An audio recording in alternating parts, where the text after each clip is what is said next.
Hello, hello, hello, hello, hello. I'm back. Did you miss me?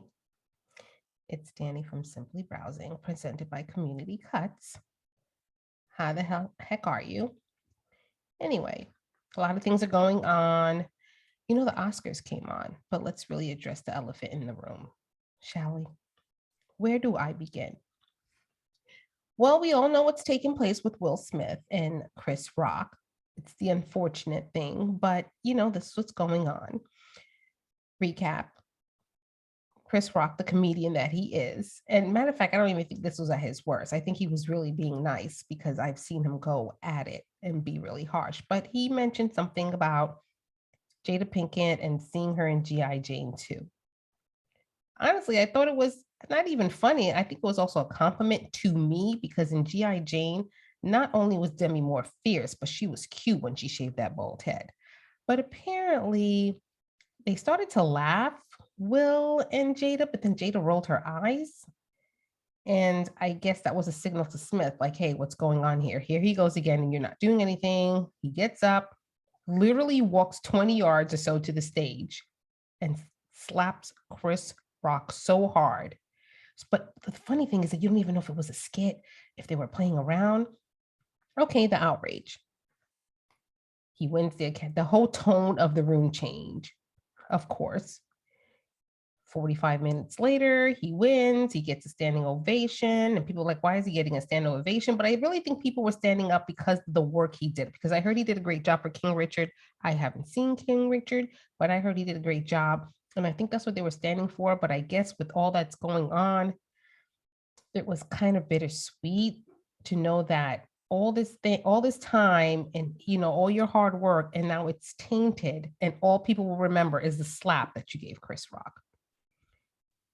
All right, he apologized a day later after he partied, of course, at the Oscar parties.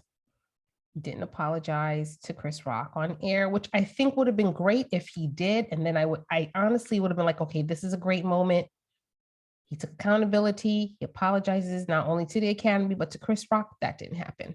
Fast forward, 24 hours later, he apologizes. But, people are talking about, well, you slapped him in live TV. Why didn't you apologize live TV? Because he has access, right? Okay, I agree with that. Why not? It's a slap seen in all countries around the world. So fast forward again, people are saying, why are we talking about Chris Rock? He has been assaulted. By the way, he's not pressing charges, which I get. I understand why he's not, because you know what? My friend always says, let silence do the heavy lifting. And let me tell you, his silence is not only doing the heavy lifting, but it's also selling out his upcoming shows.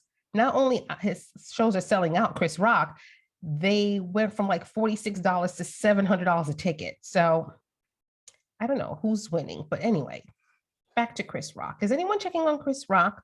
Because I'm sure his family's watching over and over. He has girls, he has kids, and I'm sure it's upsetting. And even his brother says, like, there's no phone call from Will Smith.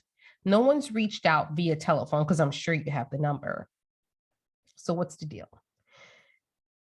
You know what? Forgiveness is a big thing. Not everybody can forgive.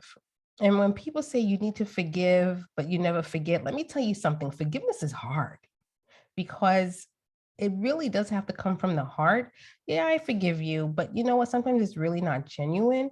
But one thing about forgiveness, maybe you cannot forgive, but let me tell you something. There's a word called extending grace. And I think this applies to Will Smith. I don't agree with it. I think hopefully he'll get some consequence for it. But you know what? We've never heard anything about Will Smith getting out of hand in the years he's been in the business. We never heard him out of character. So I think this is where we extend the grace to him. Maybe he can do better with the apology. I think with time, because I think Will Smith finally saw him on camera doing this, and he must have been like, wow, what was I really thinking? He really was emotional at that time. But stand by, we're going to see what's going on because the Academy board said that they're going to discuss it. They're going to review it because they don't condone it. They were a little laid back, but then when they realized that it was picking up steam, they were saying, no, we got to speak about this. So they said maybe in a few weeks, they'll come up with a decision. So we're going to see what's happened. We're going to see what's going on. I don't think it's done. And Chris Rock has a show, I think starting tonight or tomorrow in Boston. This will be his first appearance after all the drama. So maybe he'll talk about it, maybe he won't. But I want to know, what does Chris Rock's face look like? Because let me tell you, that slap was real. And I was talking to my male friend, and he said it's not even about him being hit. He says, let me tell you how men think. Punch versus a slap. A punch, yeah, you'll get at it, but a slap is a disrespect, like someone spitting on you. I never thought about it like that. He's like, a slap is an ultimate insult to a man. So he was like, I don't think I can let Will get away with that. He says, I would have been throwing down. But you know what? Why are we so surprised that Chris was the adult about it and didn't react? Because the perception is that, oh, the Black men, they're violent, they're this. But you know what? For him to be so mature and say nothing and try to keep moving with the show, I think that was a part of extending grace. Let me just back up. Let me leave it alone and let it play out. So I think I have to commend you, Chris Rock. I really do. I mean, I don't know what you're going through. It's not something that you will forget, but I think you did extend that little grace to him, that you didn't press charges, that you just kept going on, and that you just fell back and just let it play its course. Anyway, enough about that, but let's continue with the Oscars. Anyway, I remember I told you about that movie Coda, Children of Deaf Adults. Well, the second deaf actor since Marley Maitland, Troy Kotsur, won for Best Supporting Actor, should I say. Sorry, Will won Best Actor. Best Supporting Actor. And it was just a joy because they had a section in the Dolby Theater for people who are hearing impaired and deaf, and they had these little mini iPads so they can see people sign languaging for them. I thought that was so awesome. And let me tell you quickly what this movie's about. It's about a man, a husband and wife who has a child who can hear, and he's afraid to let her go because she's growing up. She's at that age where she wants a little freedom, and he's scared to let go because you know what? She can hear, and there is a different world out there. So he's still trying to protect her like any father would. But Troy Kotsur, please watch that movie, Coda. And it also won Best Picture. So exciting, so exciting. I think Jessica Chastain won for I, Tammy. I don't know too much about her, but I like her work. I remember her in, oh my gosh, I forgot that movie.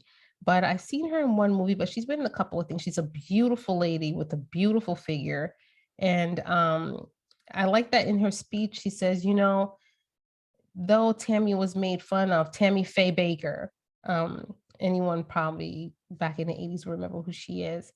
And Tammy Faye always extended love. And she's like, that's what we need now, just to extend love.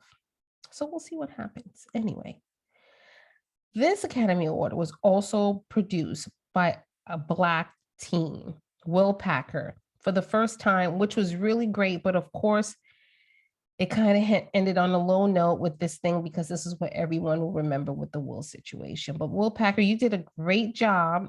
And I think they'll call you back again because the Academy, the ratings were up by 16%, people.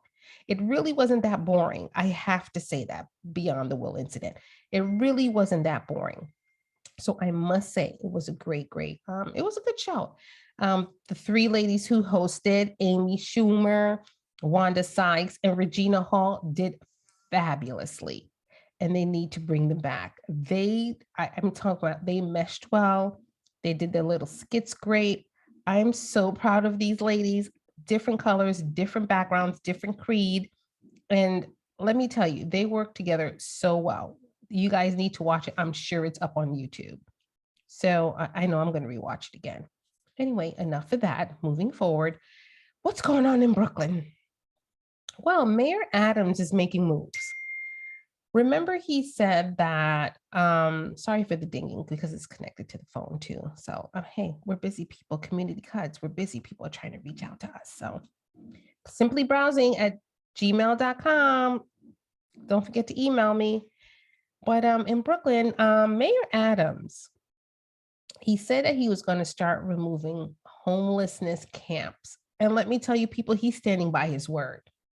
He's going out to these whatever sections where there's clusters of homeless people or they have tents or homes set up, and he's breaking them down. He's literally breaking them down, saying that they have to move into a shelter because the quality of life, it's not fair for people who are paying their rent, who aren't afraid to walk the streets at night. You know, there's filth, there's garbage. It's just not fair, especially if there's homeless shelters available. And you always hear that people don't want to live in homeless shelters because of their safety reasons. Well, there's people who pay their rent and don't want to walk the street for safety reasons. But I think unless there's something mentally wrong with you, I think it's a touch and go. But I think he's making the right moves. But he is honestly I couldn't believe it. He actually wasted no time. And then he also opened up 5 extra police camp stations to be able to monitor or to help bring crime down in certain communities where crimes are up. And I think he's opened up, I think, 1 in the Bronx, 1 in Queens, 1 in Brooklyn, and 2 in Manhattan. So if you see a lot more police presence, it's because your mayor says that it's needed. The policing is needed and to help to keep New York safe. He's tired of people barbecuing in the street, barbecuing on the trains, you know, using the trains as homes, and people who are paying their money to get to point A to point B. He's tired of it. So I think he's making moves. So we're going to see what happens.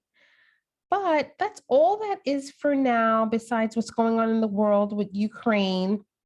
This is really still heartbreaking. It just seems to nonstop. What's going on with the Supreme Court, Ketanji Jackson Brown, that we'll probably won't find out till maybe next week if she's confirmed. And I think she's highly will be confirmed. They're trying to find dirt on her, but you know what? It's not going to happen. And that's what's going on for now. So if anybody hasn't told you, I love you. You're worthy. Stay focused. And remember that even though you may not able to forgive someone right away, you can always extend some type of grace. Because you know what? Maybe you want somebody to extend that grace to you. See you soon. Bye.